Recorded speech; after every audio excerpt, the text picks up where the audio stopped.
날 평창 동계올림픽 여자 쇼트트랙 계주 3000m에서 감동의 순간을 보았습니다. 여자 3000m 계주 경기 준결승전이었는데 모두 27바퀴를 돕는 것이었습니다. 그런데 23바퀴를 남기고 이유빈 선수가 넘어져서 확 순위가 떨어져 버리고 말았습니다. 순간 최민정 선수가 손으로 터치하고 혼신의 힘을 다해서 4명의 선수가 번갈아 하면서 역주해서 올림픽 신기록을 세우면서 1위로 골인했습니다. 한국 선수들이 넘어졌을 때 일본 네티즌들의 반응이 뜨거웠습니다. 한국 망했다. 그런데 역전을 하자 한국팀이 괴물이다 이렇게 이야기를 했습니다. 이제 3000m 계주가 금메달보다 더 감동적이었던 것은 누군가 실패했을 때 손을 잡아주면서 일으켜주고 함께 극복해서 역전을 이루었기 때문이라 하는 것입니다. 이 세상 이렇게 살아가면 얼마나 좋겠습니까? 그런데 현실은 강한 사람만 살아남고 실패하고 무능하고 약한 사람은 용납하지 않는 것이 오늘 우리가 살아가고 있는 인간의 현실이라고 할 수 있겠습니다. 우리는 지난 시간에 예수 그리스도의 죽으심을 기억하는 사순절의 영성에 대해서 요나서를 통해서 함께 살펴봤습니다. 하나님을 거역했던 요나, 그래서 추락을 거듭하다가 선원들에 의해서 바다에 던져졌던 요나를 하나님은 큰 물고기를 통해서 곧 큰 방주를 통해서 그를 구원하셨다 하는 말씀을 드렸습니다. 동시에 요나가 바다에 던져졌을 때 바다가 잔잔하게 되었다 했습니다. 우리도 십자가 앞에서 자기를 내려놓을 때 우리의 모든 문제가 해결된다 하는 말씀이었습니다. 하나님의 구원을 기억하고 나를 버리는 것, 이것이 사순절의 영성이라 하는 말씀을 드린 바가 있습니다. 오늘은 시편 107편을 통해서 흑암과 쇠사슬에 매여 있던 인생을 하나님이 건지신 사건을 통해서 사순절의 영성을 한 번 더 생각할까 합니다. 오늘 우리가 읽은 시편 107편은 시편에서 가장 많이 나오는 비탄과 탄원시가 아닙니다. 하나님의 은혜를 기억하면서 찬양하는 감사시라고 분류가 되어 있습니다. 이 시는 이스라엘 백성들이 바벨론의 포로로 끌려갔을 때 그들이 고초를 겪다가 돌아온 역사적인 체험을 바탕으로 하나님의 구원을 감사했던 시라고 말하고 있습니다. 4절부터 9절까지 해서 사막에서 방황하던 이스라엘을 하나님이 건지셨다는 것을 기록하고 있고, 오늘 본문 10절부터 15절에서는 포로된 이스라엘을 해방시키신 하나님의 은혜를 감사하고 있다 이렇게 말하고 있습니다. 이 시를 바벨론 포로 시절에 지은 것으로 보는 이유는 2절과 10절에 나오는 말씀 때문입니다. 2절에 보면 대적의 손에서 그들을 속량하사 그랬는데, 이 대적이란 말은 원수의 손이라 그런 뜻입니다. 그러나 일반적인 고통을 뜻하기도 하는 단어입니다. 곤고와 쇠사슬에 매였다고 했는데 10절에 보면 이 곤고는 압박과 고통을 말하는 것이고, 또 쇠사슬이라고 하는 것은 도끼와 철 연장 같은 날카로운 연장으로 묶여 있다는 것을 말하는 것이고, 매였다는 말은 원어를 보니까 포로로 죄수로 갇혔다 이런 뜻이 되는 겁니다. 이런 단어들을 통해서 볼 때 바벨론 포로 시절에 지은 시다 이렇게 설명을 하는 것입니다. 아무튼 이 본문을 통해서 주시는 교훈이 무엇이며 또 사순절의 영성은 우리에게 무엇을 설명하는가, 이것을 함께 살펴볼까 합니다. 제일 먼저 10절과 11절 말씀을 다 같이 읽겠는데, 10절 제가 읽습니다. 사람이 흑암과 사망의 그늘에 앉으며 곤고와 쇠사슬에 매임은 하나님의 말씀을 거역하며 지존자의 뜻을 멸시함이라. 오늘 본문에 보면 흑암과 사망의 그늘에 앉은 인생이라 이렇게 설명을 하고 있습니다. 여기서 말하는 흑암이란 말은 어둠이란 뜻인데 내용적으로는 파멸과 죽음을 뜻하는 것입니다. 사망의 그늘에 앉았다는 말은 불행과 고통의 자리에 던져졌다 이것을 말하는 것인데, 하나님 뜻을 거역했기 때문에 우리 인생이 이렇게 불행과 파멸로 그리고 고통의 자리에 던져졌다 이렇게 설명하고 있는 것입니다.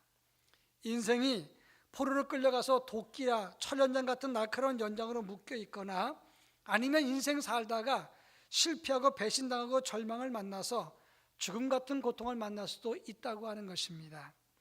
누가복음 7장 11절 12절에 보면 나인성 과부의 아들이 죽어서 장례를 치르는 장면이 나옵니다. 이 아이는 과부의 독자라고 했습니다. 과부에게 있어서 독자는 어떤 의미가 있습니까? 그 인생의 전부일 겁니다. 그런데 아이가 죽었습니다. 그때 그 어머니의 마음이 얼마나 고통스러웠겠습니까? 죽음의 고통을 맛보고 있는 그녀, 예수님이 불쌍히 보셨다고 했는데, 이 불쌍히 보시다는 말은 스플랑크니 조마이라는 단어로 단장의 아픔이라, 장이 찢어지는 고통이라 그런 뜻입니다. 과부의 독자들, 자기의 희망이요 기쁨이었을 겁니다. 근데 그 아이가 죽었습니다. 더 이상 무슨 희망과 기쁨이 있겠습니까? 다른 거 다 필요 없고 그냥 함께 죽었으면 좋겠다, 이런 생각뿐이었을 겁니다. 그런데 문제는 이런 위기를 만났을 때 우리를 돕는 자가 없다는 것이 더 큰 문제라고 하는 것입니다. 12절에 보면 그들이 엎드려져도 돕는 자가 없도다, 이렇게 말을 했습니다.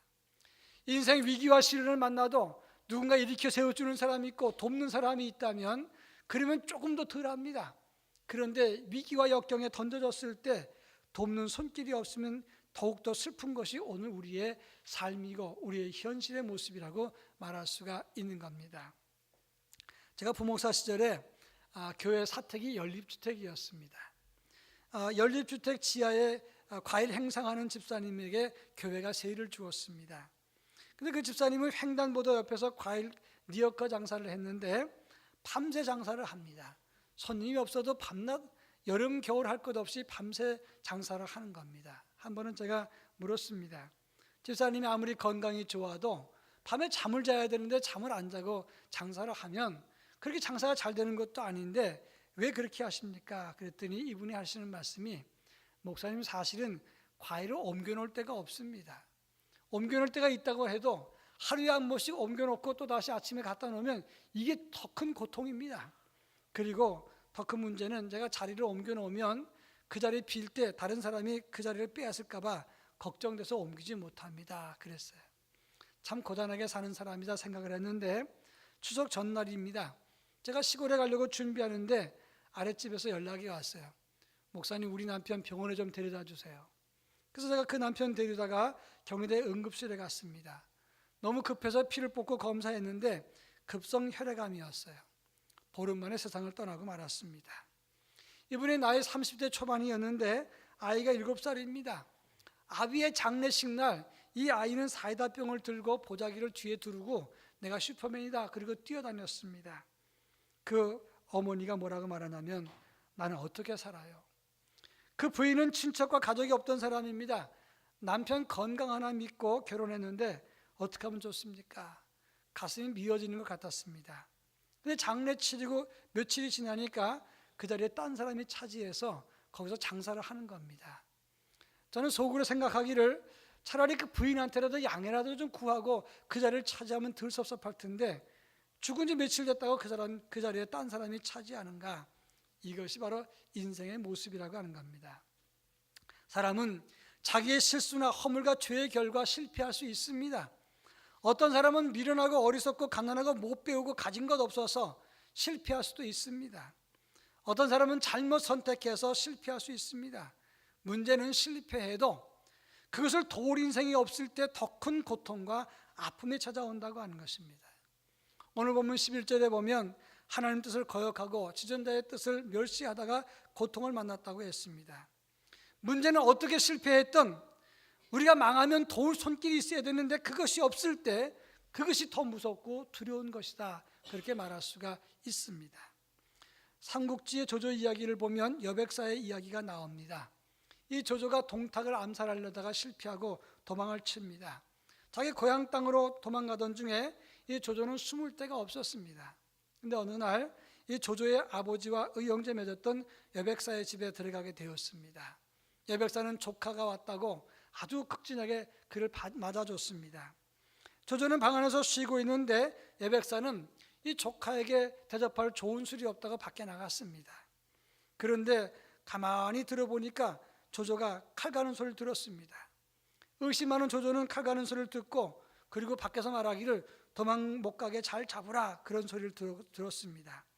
나를 죽이려고 하는구나, 여백사는 지금 신고하러 갔구나 생각을 하고 나와가지고 그 여백사의 가족 모두를 몰살시켜 죽였습니다. 그리고 부엌에 가보니까 돼지를 묶어놓고 있는 겁니다. 자기를 대접하려고 돼지 잡으려고 하는 건데 자기를 죽이려고 생각하고 오해를 한 것입니다. 그리고 나오다가 술을 구해온 여백사가 조조를 보고 반가워하는데 이 조조는 여백사를 후환을 없앤다고 죽입니다. 자기가 실수한 것을 용서를 구하고 용서를 구해야 되는데 후환을 없애버린다고 그 여백사마저도 죽여버렸습니다. 그때 옆에 있던 진궁이라는 사람이 책망을 했을 때 조조는 유명한 말을 합니다. 영교와 부천하인 휴교천하인부하라, 이런 말을 합니다. 이 말은 내가 천하의 사람을 버릴지언정 천하 사람이 나를 저버리게 하지 않을 것이다, 이렇게 말하는 것인데 조조의 간사함과 잔인함을 말하고 있는 겁니다. 그러나 이 소설을 기록한 이 삼국지의 저자는 이것이 인생이라는 것을 의미하는 것이다, 이렇게 말을 합니다. 사람이 잘못하면 용서를 구해야 되는데 자기가 실수한 것을 덮기 위해서 오히려 후환을 제거하기 위해서 사람을 죽여 없애는 그런 조조가 바로 인생의 모습이라고 설명을 하고 있는 것입니다. 유신론적 실존주의를 말했던 키엘케코르는 범죄한 인간, 하나님과 단절되었고 그 죄가 인간을 서로 단절시켜서 인간은 고독하고 불안해졌다라고 말을 합니다. 인간의 절망과 불안은 죄로 인한 것이라고 설명을 했는데 야스퍼스란 말은 인간이 가진 절망과 불안은 인간이 가지는 한계 상황 때문이라고 말을 했고, 마르셀은 완벽하지 인간의 성품 때문에 그렇다라고 말을 했습니다. 그렇습니다. 인간은 죄 때문에, 한계 상황 때문에, 온전치 못한 모습 때문에 하나님 앞에 범죄하고 지독하게 이기적입니다. 하나님을 거역하고 은혜를 망각하고 독선적이고 사랑이 없으면서 자기 이익을 위해서 남을 희생시켜야 되기 때문에 인간은 절망스럽고 고독하고 그리고 실패해도 돕는 손길을 못 얻는다, 이렇게 말할 수가 있습니다. 인간은 범죄했기 때문에, 그리고 자기밖에 모르기 때문에 돕는 손길을 못 얻기 때문에 더욱더 불쌍한 존재인 것입니다. 그렇다면 이런 인생을 하나님이 어떻게 하셨는가 하는 점입니다. 13절과 14절 말씀을 다 같이 한번 읽어보겠는데 제가 13절 읽겠습니다. 이에 그들이 그 환난 중에 여호와께 부르짖음에 그들의 고통에서 구원하시되 흑암과 사망의 그늘에서 인도하여 내시고 그들의 얽어맨 줄을 끊으셨도다. 오늘 본문에 보면 환난 중에 하나님께 기도했더니 하나님께서 그들을 얽어맨 줄에서 끊으셨다고 설명을 하고 있습니다. 이 얽어맨 줄이라고 하는 말은 굴레나 징계, 멍해란 뜻이고, 끊으셨다는 말은 나타크라고 하는 단어인데 잡아떼서 끊어냈다, 이런 뜻입니다. 근데 이 끊으셨다는 단어가 미완료형으로 되어 있다고 하는 것입니다. 이 말은 하나님은 우리를 고통과 멍해에서 끊으시는 분인데 한 번 끊고 끝나는 것이 아니라 계속해서 반복적으로 끊으시는 분이다, 이런 의미가 있는 것입니다. 바로 여기에 하나님의 은혜와 사랑이 담겨 있는 것입니다. 세상은 자기가 반대가 되면 원수가 됩니다. 원수가 되면 용서가 없습니다. 아무리 간청하고 사정을 해도 살려두질 않습니다. 이것이 인간의 세상의 모습입니다. 사람은 자기 편이지만 자기 편도 감시합니다. 자기가 함께 되지 않은 반대가 되면 원수가 됩니다. 원수는 용서하지 않습니다. 간청해도 사정해도 살려두질 않습니다. 그리고 언젠가 자기는 똑같이 그런 모습으로 당할 수밖에 없는 것이 인간의 모습이라고 하는 것입니다.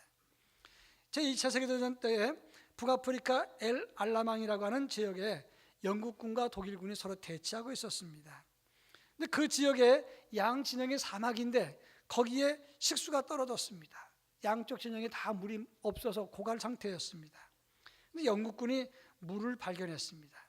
그 진지까지 그 물을 갖고 오려면 파이프로 연결해 갖고 중간에 물이 새는지를 검토하기 위해서, 점검하기 위해서 바닷물을 넣어서 한번 체크를 했습니다. 근데 독일군 천명이 그 파이프를 발견한 거예요. 상부에 보고하니까 그 목줄을 끊으면 우리가 이긴다. 지금 물이 없어 죽을 지경인데 그걸 끊으라는 겁니다. 그래서 이 독일 군인들이 곡괭이로 그 파이프를 끊었습니다. 물이 펑펑 쏟아지니까 장교 사병할 것 없이 목마른 상태에서 물을 잔뜩 먹었습니다. 근데 사실은 그게 바닷물이었어요. 금세 그것을 알았는데 그 다음엔 갈증이 더 심해져서 결국은 독일군이 항복했다는 그런 기록이 있습니다.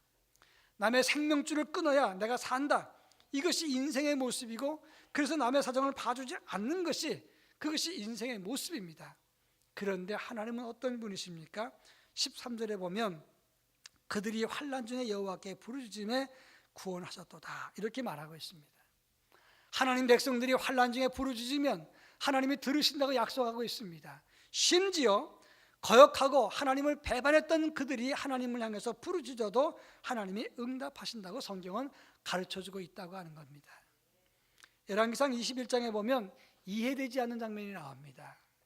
이스라엘 중에 가장 악한 왕이 누굽니까? 아합 왕입니다. 그 아합은 포도원 때문에 나봇을 죽이고 그 포도원을 빼앗고 자기의 체제를 만들었던 사람입니다. 그랬던 아합에게 엘리야가 찾아갑니다. 너와 내 집이 망하리라. 아합은 21장 27절에 보면 옷을 찢고 굵은 배로 눕고 풀이 죽어 다니라 그랬습니다. 아합이 하나님을 향해서 풀이 죽었습니다. 그런데 하나님이 말씀하시기를 아합의 겸비함을 보느냐, 내가 재앙을 저의 시대에 내리지 아니하리라 그 아들 시대에 내리신다 말씀하셨습니다. 악한 아합이 완전히 회개한 것도 아닌데 하나님을 향해서 풀이 죽어 다니니까, 그리고 하나님을 바라보고 도와달라고 하니까 그 악한 아합의 간청도 들으시는 하나님이시라는 것을 설명하고 있는 것입니다. 열왕기하서 7장에 보면 엘리사 시대 아람 나라가 사마리아 성을 에워쌌습니다. 사마리아 성이 포위돼 갖고 먹을 것이 떨어집니다. 왕이 얼마나 힘든 상황인지 둘러보러 나갔더니 이 엄마들이 서로 약속을 합니다. 오늘은 네 아이 잡아먹고 내일은 네 아이 잡아먹자. 그리고 한 아이를 먹었습니다. 그 다음에 정신이 났는데 이 아이를 잡아먹자고 하니까 내놓지 않는 겁니다. 그래서 싸우고 있어요. 그 모습을 보았던 왕이 마음에 통곡을 합니다. 그리고 하나님께 간청을 했어요. 근데 하나님이 그 소리를 들으시고 큰 소리가 나서 그들이 애굽과 이스라엘의 연합군이 온 줄 알고 다 도망갔습니다. 하나님 앞에 간절한 마음으로 통곡했더니 하나님이 들으셨다는 거예요. 세상은 패자나 죄인이나 무능한 사람을 용납하지 않습니다. 씨를 말려야 내가 산다고 생각을 합니다. 그러나 이 세상 사람들의 마음은 그래도 하나님은 우리가 부르짖을 때 실패하고 넘어지고 하나님을 거역하다가 망가져도 하나님을 향해서 부르짖을 때 하나님은 우리를 도우신다고 하는 겁니다. 한 번만 돕는 것이 아니라 지속적으로 반복적으로 우리가 부르짖을 때 하나님은 우리에게 응답하십니다. 그래서 로마서 10장 13절에 보면 누구든지 예수 이름을 부르는 자는 구원을 얻으리라 이렇게 선언하고 있는 것입니다. 이것이 하나님의 은혜인 것입니다. 이것이 하나님의 사랑인 거예요. 오래전의 이야기입니다만은 제가 전에도 한번 말씀드렸습니다. 어떤 권사님이 저한테 찾아와서 아들 때문에 면담을 했습니다. 아버지는 장로님이고 그리고 이 아들은 집사이지만 교회를 잘 안 나와요. 아버지 재산을 다 탕진했습니다. 이제 마지막 집도 없어졌어요. 그러니까 이 아들은 할 수 없이 부모님과 함께 살기로 하고 집을 얻어서 같이 집 한 칸 남아있는데 이 아들이 교회도 안 가고 그 남은 재산마저도 자기 이름으로 달라고 때를 쓰면서 술 먹고 행패를 부립니다. 주변에서 그 남은 재산 절대 주면 안 됩니다 얘기를 하니까 이 어머니가 속상해서 찾아와서 상담을 하는 겁니다. 아들의 흉을 보면서 참 못된 놈이라고. 그런데 중간중간에 아들 편을 들어요. 그래서 제가 이야기 끝에 권사님 그냥 아들을 주십시오 라고 말했습니다. 아니 어떻게 아들한테 주라고 그러십니까? 주변에서 주면 안 된다 그러는데 부모가 믿어주지 않으면 누가 믿어주겠습니까? 그리고 권사님 마음속에 어차피 주려고 온 거 아닙니까? 그랬더니 권사님이 울다가 웃으셨어요. 그리고 가셨습니다. 며칠 지난 다음에 길에서 만났는데 어떻게 됐습니까? 물었더니 아들 줬어요. 아니 안 된다 그러시더니요. 근데 그 마지막 말이 멋집니다. 잘 한대잖아요. 저는 그 잘 한대잖아요 그 말이 마음에 탁 와닿았었어요. 우리는 때로 넘어집니다. 실패합니다. 하나님을 거역합니다. 하나님을 원망합니다. 하나님을 등지고 삽니다. 그런데 우리가 때로 자기 힘들다고 하나님께 나와서 간청하면 하나님은 뭐라고 하십니까? 잘 한대잖아. 그리고 우리에게 들어주신다는 겁니다. 이것이 하나님의 사랑입니다. 이것을 잊으면 안 됩니다. 우리의 의로움이 아니라 하나님의 사랑이 우리를 들으시는 것입니다. 하나님은 우리가 힘들 때, 지칠 때, 낭망할 때, 절망스러울 때, 사망에서 황폐한 인생을 살아갈 때 우리를 들으시는 하나님이시라는 사실을 잊으면 안 된다고 하는 것입니다. 자, 그렇다면 하나님의 그 큰 은혜를 받은 우리는 어떠한 모습을 가져야 되는가? 오늘 15절 말씀을 다 같이 한번 읽어보겠습니다. 15절 여호와의 인자하심과 인생에게 행하신 기적으로 말미암아 그를 찬송할지로다. 여호와의 인자하심, 이것은 하나님의 사랑과 은혜를 의미하는 말입니다. 우리에게 행하신 기적으로 말미암아, 옛날 성경에는 기이한 일이라고 그랬어요. 이 기적이라는 말의 원어를 보면 팔라라는 말인데 경이롭고 크다는 뜻이에요. 찬송하라, 이 말은 감사하라, 그런 의미가 있는 것입니다. 근데 이 15절 말씀이 이 시편 107편에 보면 8절과 15절과 21절과 31절 네 번 똑같이 등장을 해요. 단어 하나도 틀리지 않고 똑같이 네 번 반복합니다. 무슨 의미가 있을까? 이 말은 구조적으로 볼 때 교동문의 형식입니다. 하나님께서 이런 일을 행하셨으니 그 인자하심과 인생에 행하신 기이한 일을 찬송하라, 이런 뜻입니다. 그러니까 이 가운데 네 번이 있고 양쪽에까지 합하면 5번의 하나님의 행하신 일을 찬양하고 그리고 하나님께 감사한다, 이런 의미가 있는 겁니다. 그러면 5칸이 있는 것은 무슨 내용인가? 위기와 시련과 얽매인 줄과 요동하는 인생길에서, 메마르고 황폐한 인생길에서 우리를 지켜주신 그 하나님을 찬양한다, 이런 의미가 담겨 있는 거예요. 우리가 어떤 길을 걸어갔습니까? 오늘 4절에 보면 그들이 광야 사막길에서 방황하며 라고 말씀을 하고 있습니다. 그리고 5절에 보면 줄이고 목이 말라 그들의 영혼이 그들 안에서 피곤하였도다 그랬어요. 여러분, 광야 사막길에서 줄이고 목마르고 방황하면 어떻게 됩니까? 죽는 거예요. 아주 오래전에 제가 미국에 갔을 때 그때 같이 공부했던 목사님과 함께 모하비 사막을 횡단한 적이 있었어요. 8시간 차를 타고 갑니다. 잠시 휴식하는데 내리자마자 숨이 콱콱 막히는 거예요.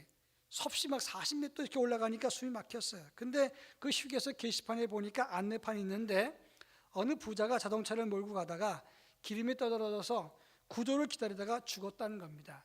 그 자리에 이 휴게소를 세웠다는 안내판이었어요. 그것도 보니까 그 안내판에 이것은 70여 종의 포유류와 50여 종의 파충류와 독충과 정갈이 있습니다. 오래 머물지 마시고 가능하면 안에 들어가 계십시오라고 하는 안내판이었어요. 광야가 그런 겁니다. 독충이 있고 그리고 전갈이 있고 곤고와 쇠사슬에 매인 광야 같은 내 인생, 살 수가 없는 인생이지만 하나님이 살리셨다는 겁니다. 매 순간 지키시고 붙잡아 주시고 구원하시고 하나님 우리를 붙잡아 주신 그 은혜와 사랑이 있기 때문에 그 은혜를 기억하고 감사하라. 그래서 오늘 본문의 내용이 감사 찬송인 것입니다.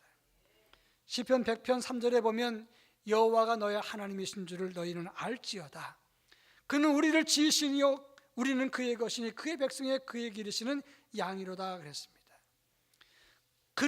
우리는 그의 기르시는 양이라는 말은 하나님이 목자 되시고 우리는 그의 손에 붙잡히고 하나님이 책임져 주시는 양 같은 존재란 뜻입니다. 목자가 양을 위해서 목숨을 버리듯이 우리를 돌보시고 우리를 책임지시는 존재가 하나님이시다는 것을 말씀하고 있는 것입니다. 그래서 우리가 하나님께 감사해야 되는 거예요. 자, 그런데 중요한 것은 이 시편과 사순절의 영성과 무슨 상관이 있느냐 이 말이에요. 우리 인생의 광야 같은 인생길을 하나님이 살리셨습니다. 그리고 곤고와 쇠사슬에 매인 인생을 살리셨습니다. 마찬가지로 죄와 형벌의 쇠사슬에 매여 있는 우리 인생을 예수님의 십자가 지심으로써 우리를 해방시켜 주었어요.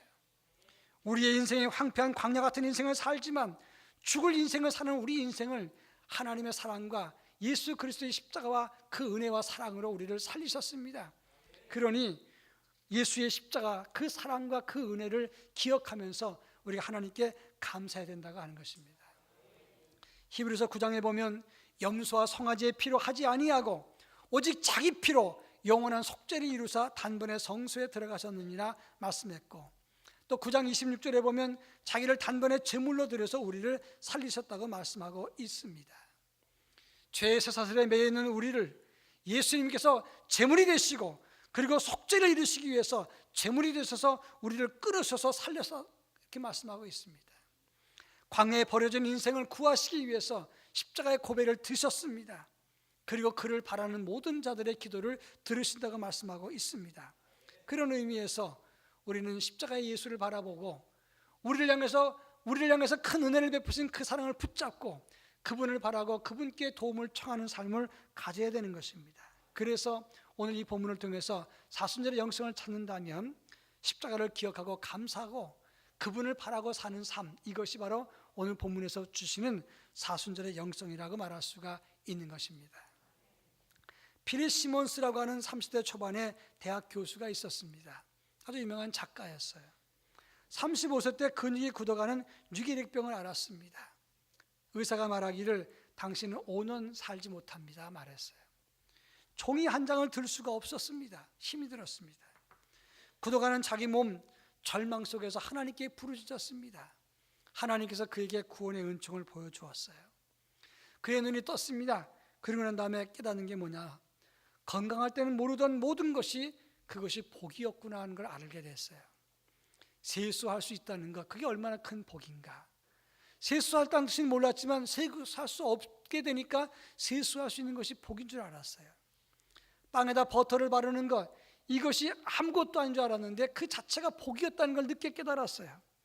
걸을 수 있고 뛸 수 있다는 것, 아무것도 아닌 줄 알았는데 그게 큰 복인 줄 알게 되었습니다. 그리고 깨닫기를 과거에 내가 몰랐던 것을 이제 깨달았으니 지금 있는 건 가지고도 감사해야 된다 생각을 하고 매사에 감사했어요. 구원받은 것 감사하고 생명 있는 것 자체가 신비라고 생각을 하고 감사했어요. 그리고 내 주변에 누군가 있다는 것, 내가 아직 숨쉬고 있다는 것, 이걸 감사하고 글을 쓰기 시작했습니다. 그리고 그 감사의 글이 베스트셀러가 됐는데 그것이 소멸의 아름다움이라는 책으로 나오게 된 겁니다. 여러분, 하나님의 은혜를 당연한 것으로 생각하면 안 됩니다. 우리가 구원받게 된 것, 내 주변에 사람이 있게 된 것, 함께 동역자가 있게 된 것, 이 모든 것이, 가족이 있다는 것, 이 모든 것이 다 하나님의 사랑과 은혜인 것을 알아야 됩니다. 하나님의 은혜와 사랑과 십자가를 감사하고 찬양해야 됩니다. 그리고 내가 하나님께 구할 수 있다는 이 놀라운 하나님의 은혜를 기억하고 감사해야 되는 것입니다. 하나님께 간구하고 우리 주님이 나를 위해서 십자가 지신 그 십자가를 기억하면서 감사하는 삶을 가질 때, 이것이 오늘 우리가 가질 사순절의 영성이 되는 것입니다. 사순절의 영성을 바르게 가짐으로 우리 하나님과 나 사이의 아름다운 관계가 회복되는 은혜의 역사가 넘쳐나기를 주의 이름으로 축원합니다. 사랑 많으신 하나님 아버지, 우리 주님이 우리를 위해서 죽으신 것이 당연한 줄 알았습니다. 거친 광야에서 살아난 것도 당연한 것인 줄 알았습니다.